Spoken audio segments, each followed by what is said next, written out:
Hi, everybody. I'm Laurie Cadden, and we are here in the beautiful Casey Library at the Scranton Cultural Center. We're here to talk to two beauties, and I mean true beauties, Camille Reinecke, who is the Arts and Education Manager, and Rachel, that's Rachael Franduti, because I used to work with these gals, and Rachel used to say, you spelled my name incorrectly, and I'm all about names being spelled correctly, so I'll never forget it's Ael. Rachel Franduti, who is the Marketing Manager, thanks for joining us today, girls. Thank you so much for having us. You're welcome. We're thrilled to be here. We're here because the Scranton Cultural Center for many years now has been doing summer camp.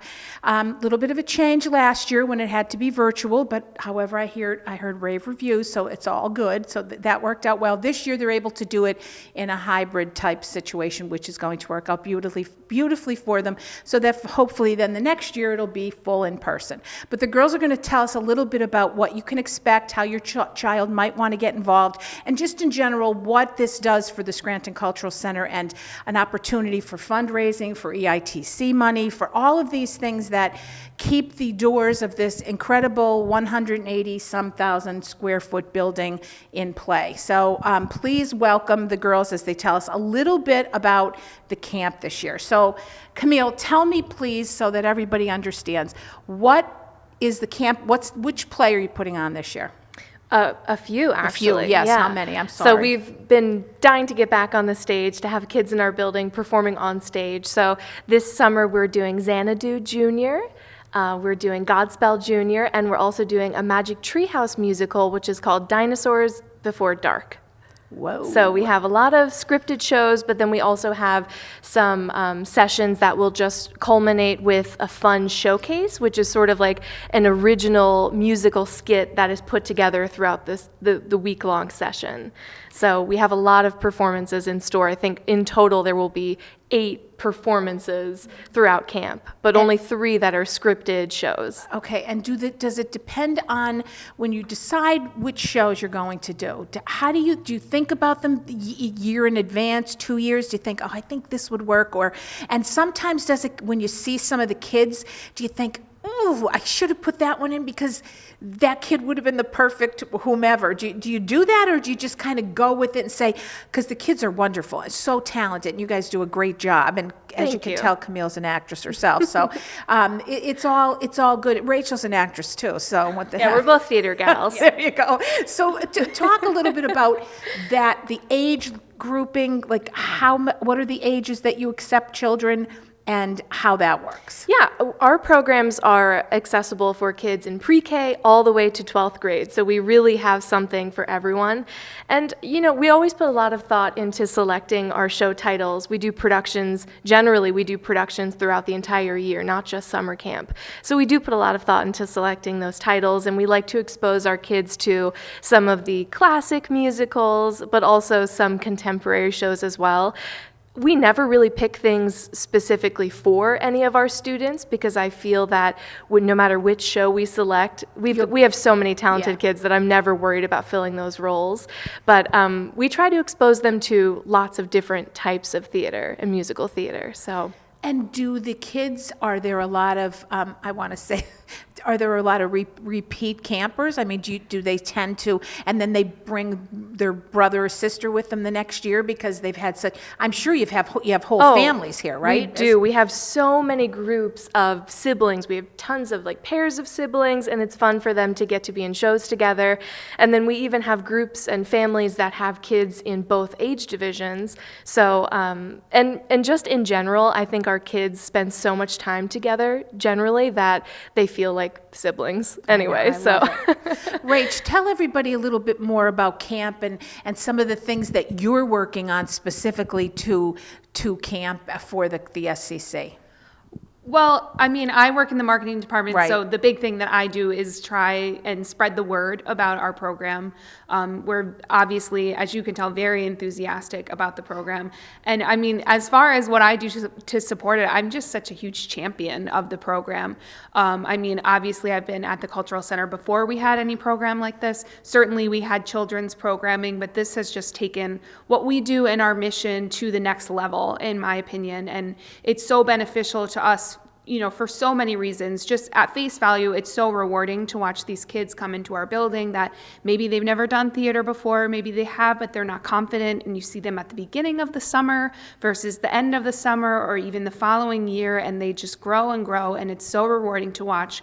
But it's also so important to us because we're fostering the next generation of arts supporters for all of Northeastern Pennsylvania. And that's so important because if we don't do the work now to ensure that we have supporters for the arts everywhere years down the road, what else do you do? That's the main reason why we're here. So.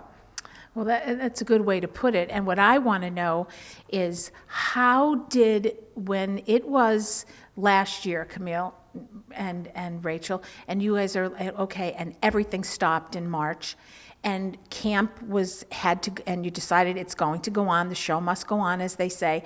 How did you make that pivot to the virtual aspect, and how did that look? And what is the difference between the all virtual and the hybrid, and what can people expect from that standpoint, that technique this year? Yeah, I mean, like with anyone, last year really took us by surprise. We had already been accepting registrations for our summer program, and we had to do a complete about-face, and start planning something different. So we decided to offer a virtual program, which was a lot of fun, and our main goal with that was to continue to give our kids a creative outlet and to keep them engaged and keep them connected with one another during that really difficult time at the beginning of the pandemic.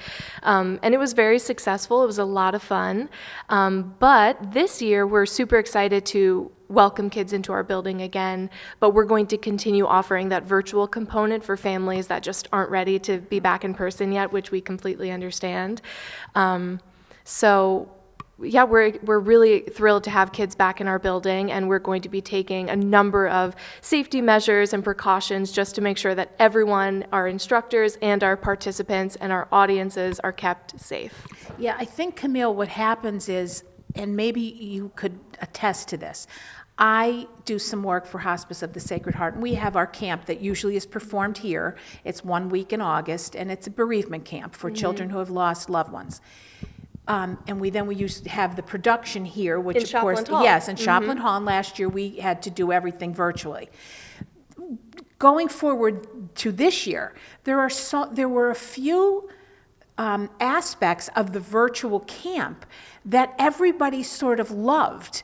So that part, we're doing a full virtual again this year, but those parts really want to almost remain because it was something that there was an ease about it for the children, for how the artists were able to help them. So did you find some of the virtual stuff to be really something you want to continue because it wasn't as much of a headache as you thought it would be, or there was more involvement, or you saw people act a little bit differently because it was virtual and not in person? Well, I think the virtual program really, made us a bit more creative and sort of helped us push and develop new types of activities and exercises, and teaching like acting classes through our virtual program last year. I had to get really creative as to how we would operate and like what sort of activities I would do with the kids. And so I tried a lot of new stuff because some of what I would do in person doesn't necessarily translate well to doing something through Zoom. So, I definitely think a lot of those exercises that I wouldn't have necessarily done, I'll continue to use in our classes. Yeah, so I think it's neat that we're forced to do those things, and then they turn out to be, they're a silver lining in a way of what you thought would be, oh man, how's this going to work? And then it blossoms. So that's kind of neat. So tell everybody too, Rach, I don't know which one, how and what they will be able to do, the time frames of the camps, and how they can, is it online, the application? What is the best? Is there a fee? How do you go from there? Well, we're doing a 6-week program, and like I said, it's virtual and in person, so the 6 weeks, both of those are available, both options. And we have two different age divisions. So for our younger division, which we call the Little Dragon Playhouse, we have 6 weeks. The first 4 weeks are 1-week sessions, and then the final session is 2 weeks long, and that's when we're doing the Magic Treehouse musical. And then our older division is 6 weeks. We have a 3-week production of Xanadu. The rehearsal process is a 3-week session, a 1-week musical theater boot camp, which is always a lot of fun, and then a 2-week session for Godspell. And Rachel, do you want to tell them how they can register and find out more information? Yeah, all the information can be, or it will be found on our website at sccmt.org/camp. You can email us at camp@sccmt.org, or you can call Camille at 570-346-7369, extension 100. And you can also tune into our Facebook page, just right under Scranton Cultural Center at the Masonic Temple, or our youth theater program has its own Facebook page as well, where you can see all of the vibrant offerings that we've provided to our students for the last 8 years, Long time. by searching Scranton Cultural Center Youth Theater Program. It's wonderful. It's great work that you guys are doing. And again, Camille and Rachel, to keep kids, and I know that you guys shine, and I remember all those years. Camille, I don't think you were here when I was here, but Yeah, I think we you just just right. You were coming, I was leaving, and Rachel, I know Rachel was always. It was always a bright spot for you, Rach, to see these kids and to work with whatever programs we had for children. It really worked, and to take it to the next level, which you guys have. So hats off to you on that, because it really is quite the program, and I know people love it. And the production, from a production standpoint, it's done so well, and you have this incredible building, so why not? Yeah. When it comes to that, though, with the kids, just so we put that out, how do they have to? Are there fees related, or is it? How does that work for them? Just in case anyone's wondering. We are a tuition-based program, but we have a scholarship program, which it helps keep the program accessible. We offer partial and full scholarships that people can take advantage of. And they can apply for that, then they know. Okay, good. Yeah. That's a good way to do it. All right. Well, that's good. Anything else we need to say for the good of the order? I don't think so. I mean, I'm just so excited to have kids back in our building. It's always such a special time, just being able to offer these amazing theatrical opportunities and performance opportunities in this beautiful facility. It's always such a great time for me, and it feels like a full circle moment, because I started off here, as a summer camper, when I was younger. So it's just a really exciting time of year. It's always neat to be in the mode of you came as something, in your case, a camper, and now you're teaching these campers who are coming here to learn. So it's a good thing. So Yeah, keep it's up an the good honor, work, really. girls. Yeah. Thank you. I remember my favorite, my first full circle moment when I first started here. It's still one of my favorite memories. I grew up in northeastern Pennsylvania, and I grew up coming to the Scranton Cultural Center for field trips. Well, it felt like all the time. I don't know. Maybe we came 2 times, but it feels like we came so many times, and I don't remember what we did or anything. I just remember being in this majestic building, and it was so neat. The first field trip I ever worked to help promote, and I sat in the mezzanine and just watched the magic happening among all of the kids, and it brought a little tear to my eye, because it was just such a neat full circle moment to then be part of it. It is. This place is truly,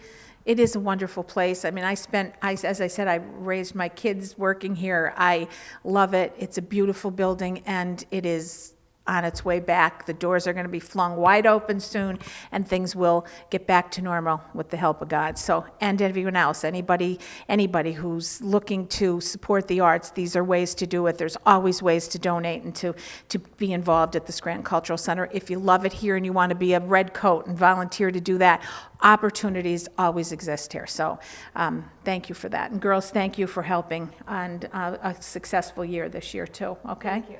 Okay. And we will see you all again. Again, thank you so much for listening, for watching, and we'll see you real soon here at the Scranton Cultural Center. I'm Laurie Cadden, and this is Talk of the Town.